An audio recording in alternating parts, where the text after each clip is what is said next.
Good morning, everyone. My name is Pietro Ferraris, and I'm the CEO at map2app.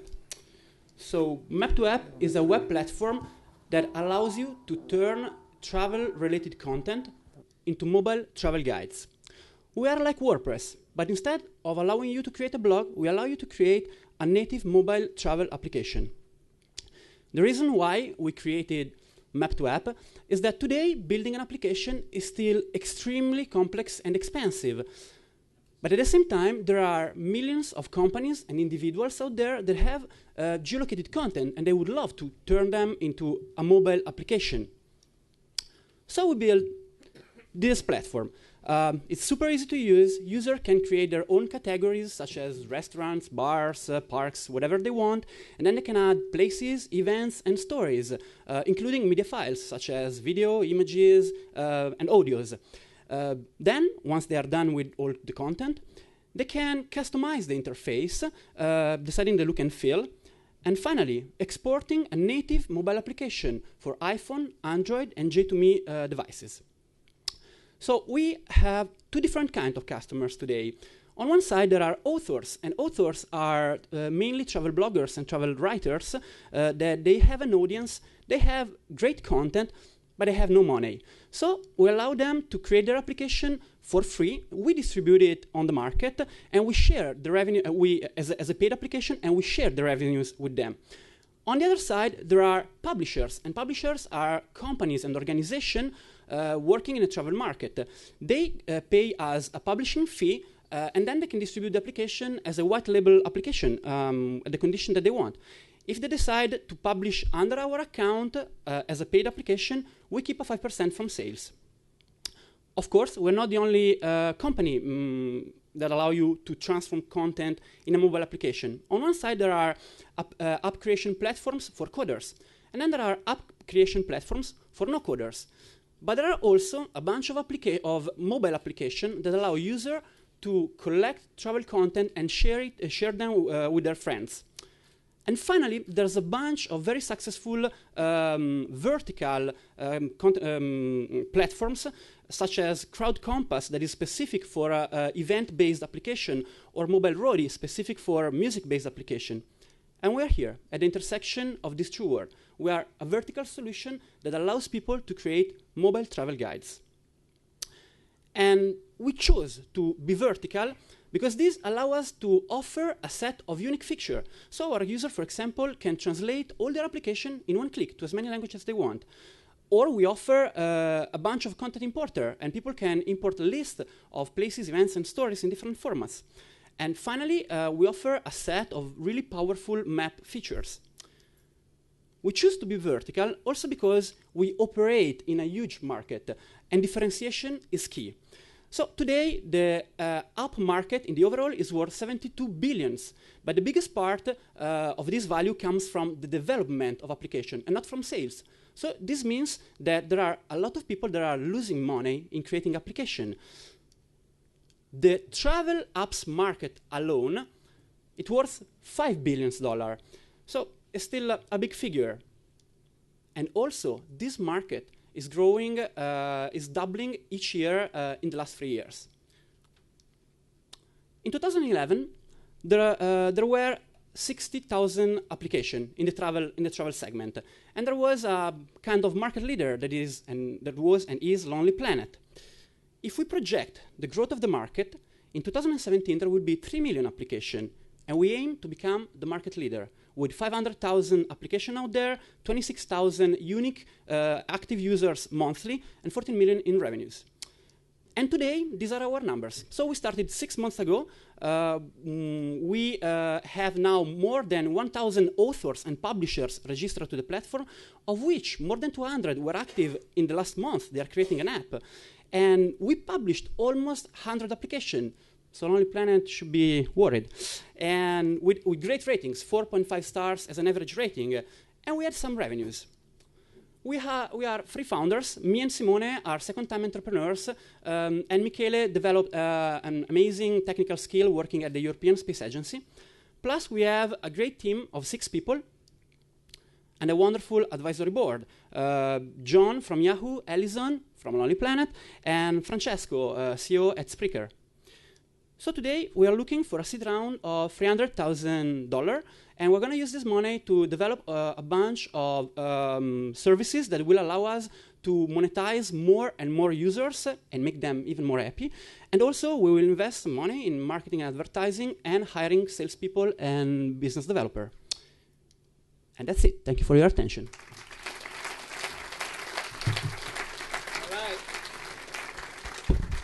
Still working on our countdown system. All right, it's time for questions. So I would ask you to keep the question short and the answer even shorter so people can interact as much as possible.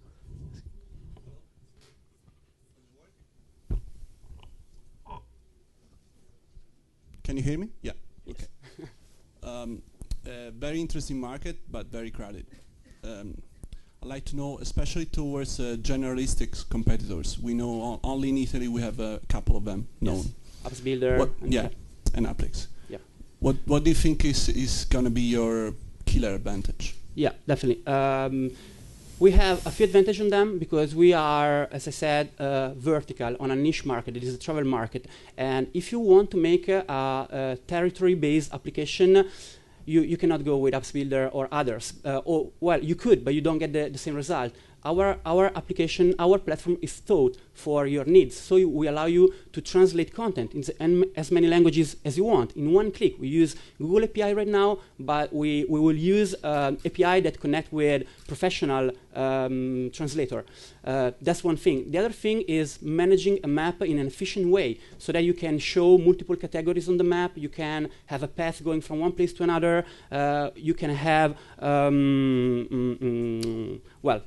a bunch of features on the map. And the other thing is that once you're vertical, it's much easier to market your product, because the problem of Apps Builder and generalistic platform is that it's really hard to target. Anyone could be their customer. For us, is much easier. Travel bloggers are coming alone. We didn't spend a single euro in advertising yet because we didn't have it. But people are coming, and we are becoming kind of known in the travel blogger arena. So.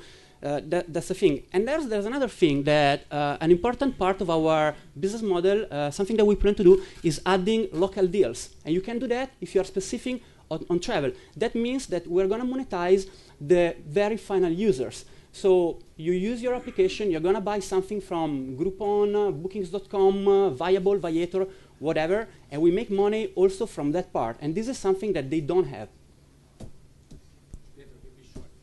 Sorry. Yeah.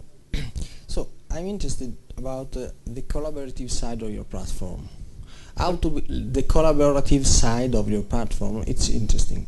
How to build something of value on that in your project? How to build something? Of value, creating value on your collaborative side of the platform. Is it something that it's core in your activity, or it's something that sounds good and so on? Well, right now, all of our customers, they don't collaborate one with each other. So every customer create his own application. But thank you for the question, because try to be sure. We have an application out there. I didn't say anything about that, but it's used by our author, and it's used to collect point of interest when you are going around. Then you send this point of interest to the main platform, and you can use them in your next travel guide. This is going to be collaborative. We're going to integrate this application that now is a standalone thing and is used as a working tool in our application. That means that you make a travel guide and your users can upload stuff to your back office, to your platform. This is very good for us because you're going to pay for storage. So people send you stuff and you're going to pay for storage at a certain point. But it's also very good for people who make the application because they can create a local community. Some will be successful, some will not. But it's something powerful and viral. So I'm a little curious about how much customization do you allow for? Because on the one side you have Apps Builder type of stuff, so full customization in a sense. And on the other side you have, platform like, say, take a Lonely Planet and replicate guide per guide. So where are you in this kind of gray area? So right now we allow people to choose between different kind of modules. So you can have a weather module, you can have a favorite module, you can have the map module, or you can decide to not have. You can have the sharing module. So we offer a bunch of modules, but we are profoundly different from things like Apps Builder because we are mainly a content management system that then allows you to put together this module and export a guide. So customization is pretty flexible. Of course, we will increase. We really just started. I hope I answered your question. I came in late, so I'm the most ignorant of the four. I'll give you an opportunity to explain to me as an elevator pitch, what does your company do? If I was riding down the elevator with you for 4 floors, what would you say? Okay, so we build a tool that you can access for free and allow you to create native mobile travel guides. So who is you? You said who is the you that you're talking to? Who's your customer? Sorry. Yeah, on one side, author. They are travel blogger and travel writers. I'm almost on the bottom floor. I mean, travel publishers. So anyone who owns geolocated content. In other words, that's what I'm trying to say is you got to really narrow down what's the problem you're solving and for who. Because startups always have the tendency to go straight into a list of features, which is usually long and complicated. I think maybe you miss like our the sentence I usually use is we're like WordPress but for creating mobile travel guides. That's better. Yeah. Thank you. There you go. Thank you, Pietro.